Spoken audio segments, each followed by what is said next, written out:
아니 우리가 이기는데 쉽게 가는데 뭘 단일화해? 1등하면 되지. 그렇죠. 좀 그렇게 생각해요. 그러니까 그 우리라는 것에 대한 해석. 네. 예, 조국 혁신당은 우린가 아닌가?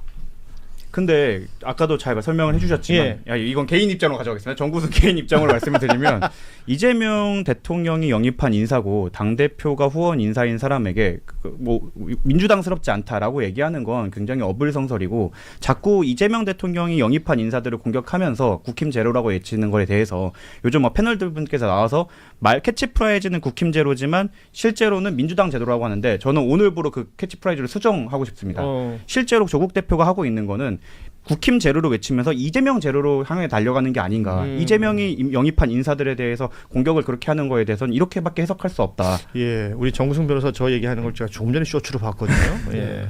계속해서 비슷한 얘기를 하고 계신 것 네, 같아요. 계속 오늘 하고 다닐 거 예정입니다. 예. 사실은 근데 비슷한 행태가 그동안에도 많이 있었죠. 그러니까 소위 정성호 법무부 장관은 그렇죠. 그 조국 혁신당 쪽에서 어마어마하게 공격했었거든요. 근데 정성호 법무부 장관은 누가 뭐래도 이재명 대통령의 사람이잖아요. 오래전부터 진짜 원조 친명이라고 불릴 정도로. 그리고 법무부 장관직에도 이재명 대통령이 임명을 한 거고. 근데 본인들 뜻대로 움직이지 않는다고 그렇게 법무부 장관을 공격해 왔고. 근데 갑자기 필요할 땐 또 우군이래. 아군이라고 주장하고. 그러면서 이재명 대통령 사진을 본인들에게 활용하는 거는 정말 이건 기만이라고 생각을 하고 좋습니다. 이재명 대통령이 어디 당 출신 대통령인지를 다시 한번 인지했으면 좋겠습니다. 사실 그 이렇게까지 네거티브가 심해질 거라는 생각은 못했습니다. 말씀하신 것처럼 거의 뭐 요새 그 빠라빠빠빠 유행하는 거 아시죠? 네. 용모닝.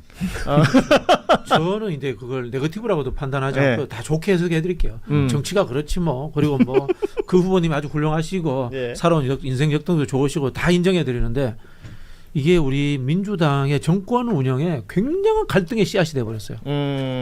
이름하여 저는 그렇게 생각해요. 보안수사권 저는 뭐 폐지론자입니다만 그게 정권의 명운을 걸 만큼 우리가 죽고 살기로 뜯고 싸워야 됩니까? 당이 쪼개질 만큼. 그다음에 그 당과의 합당 문제 가지고 우리가 또 엄청난 이 당내 분란 소모가 있었고 이게 또 8월 전당대회를 앞두고 또 잉태되고 있어요. 네네. 그래서 압도적으로 당선시켜가지고 분란의 씨앗이 자라지 못하도록 해야 됩니다. 좋습니다. 말 나온 김에 그럼 하나씩 좀 짚어보죠. 그 지금 좀 전 매불쇼에서도 보안수사권 관련 언급이 있었나 봐요. 이거는 조국 혁신당에서 얘기하는 것은 검찰 출신이신 거고 그건 사실이니까. 예, 검찰 출신이고 보안수사권에 대해서 폐지에 대해서 반대했었다. 뭐 이렇게 지금 얘기를 하고 있는 거지 않습니까? 민주당의 입장과 다른 사람이다. 이런 식의 평가가 나오고 있는 아니죠. 것이고요. 사실은 민주당의 입장이 확고하게 정리가 됐나요 지금? 그건 그렇죠. 아니죠. 예, 그렇진 않죠. 예. 민주당의 입장인 게 아직 미정인 상태예요. 각기 의견이 있는 것이죠. 근데 저는 수사 실무를 해본 입장에서 아주 극히 제한적으로 보안 수사권을 유지시켜 주는 게 사건 처리의 신속성을 높일 수 있다라고 생각을 하는 거고 왜냐하면 지금 형사 사건 미제가 어마어마해요. 사건 처리가 안 돼요. 예. 지금 범죄 피해를 당한 분들이 막 2년 3년 동안 사건이 적체돼 갖고 어떻게 해결이 안 되거든요.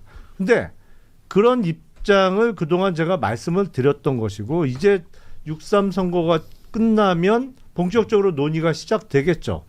그러면 의원총회나 이런 게 열리면 물론 이거는 제가 당선이 된다는 전제 하에 드리는 말씀입니다만 의원총회에서 이게 실무상 이렇게 돌아가기 때문에 이런 이유로 극히 제한적인 사안에서 그러니까 그걸 확대 수사하거나 그런 거지 말고 경찰에서 보낸 그 사안에 한해서는 빨리 확인해서 처리할 수 있도록 하는 게 수사의 효율성이라는 측면에서 좋겠다라는 말씀을 저는 드릴 거고 다만 의원총회에서 아마 격론이 벌어질 것 같아요. 네네. 근데 그러면 좋습니다. 이제 뭐 표결이 됐던 뭐가 됐던 당론으로 정합시다. 그렇게 될 가능성이 높아요. 그렇겠죠. 왜냐하면 의견이 워낙 첨예하게 대립하고 있기 때문에. 근데 당론이 어느 한쪽으로 정해지면 저는 그 당론에 따라야죠. 그렇죠. 당연히. 당원된 입장에서. 여기에 대해서도 좀 비판하고 싶은 게 조국 대표도 불과 1년 조금 안 됐던 걸로 기억하는데 맞아요. 그때까지만 하더라도 보안수사의 제한적 존재에 대해 동의를 하셨어요. 그러니까 형사법에 대해서는 대학에서 강의를 하셨던 뭐 굉장한 전문가로 알려져 있기 때문에 그런 얘기를 했던 거죠. 당시에는. 전문가인 거에 동의는 못하겠지만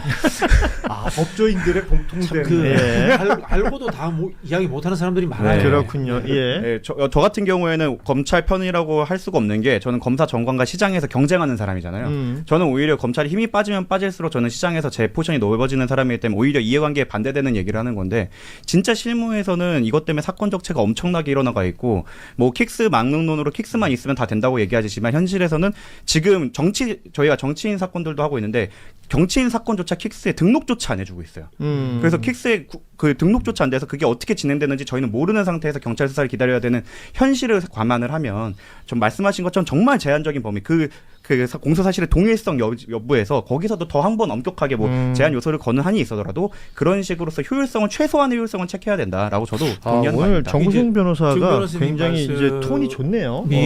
깊이도 있고 전문적이어서 저는 잘 이해할지도 못해요.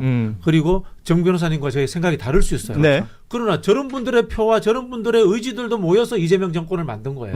그리고 저런 분들의 의지까지 포함해서 민주당이 재집권해야 되는 거예요. 그러나 정 변호사든 저든 당원이라면은 당론이 결정되면은 제 생각을 적고 거기에 동의하고 같이 그렇죠. 가는 거예요. 그죠? 기록만 남기는 거죠. 나는 이렇게 그렇죠. 반대했었다. 그렇죠. 소수 의견이 되더라도. 네. 예. 네, 네. 자, 그리고 또 하나 우리 김영남 후보와 얘기를 해야 될 것은 과거 물론 정치적 진영이나 당신의 소속 정당이 달랐었고 뭐 입장이라는 건 충분히 이해합니다만 그럼에도 불구하고 세월호나 이태원 참사 관련된 언급들에 대해서 또 지적들이 있는 것이고요. 관련 사과문을 또 올리기도 하셨고 예.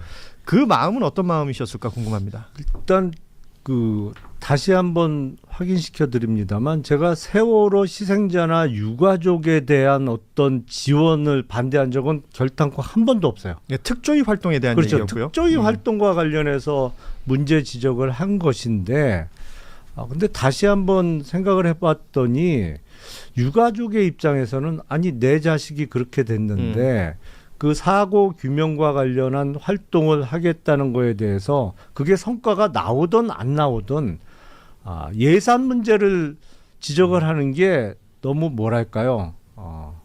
유가족의 심정을 헤아리지 못한 측면이 있다라는 생각이 들었어요. 저는 유가족을 상대로 발언한 적은 결단코 한 번도 없습니다. 근데 뭐 간접적으로라도 특조위 활동을 통해서 조금이라도 희망의 끈을 놓지 않았던 분들 입장에서는 아주 마음의 상처가 깊을 수 있는 얘기였을 거라는 생각이 들어서 사과를 드린 겁니다. 네. 그러니까 이런 내용들이 결국은 김영남이란 인물의 정치적인 그 역사를 아는 분들이 많기 때문에 또 문제가 되는 것이기도 하잖아요. 사실 저는 가장 인상적인 건 이거였거든요. 그 손끝 씻는 거 있잖아요. 예. 그거는 좀 동영상을 보시면 명쾌하게 드러나는데 그건 사실은 하도 한심해서 농담조로 웃자고 하는 얘기예요. 웃자고 하는 근데 얘기거든요. 그런 것들이 당시에는 당적이 다를 때는 좀 뭐 정신 나간 소리를 하냐 이런 얘기를 할 수도 있는 것이었던 것이고 그런 의미에서 지금은 이제 민주당원이고 민주당의 후보가 되셨기 때문에 뭐 많은 부분들에 대해서 본인도 설명을 하고 계시고 평가가 되고 있는 것으로 보입니다.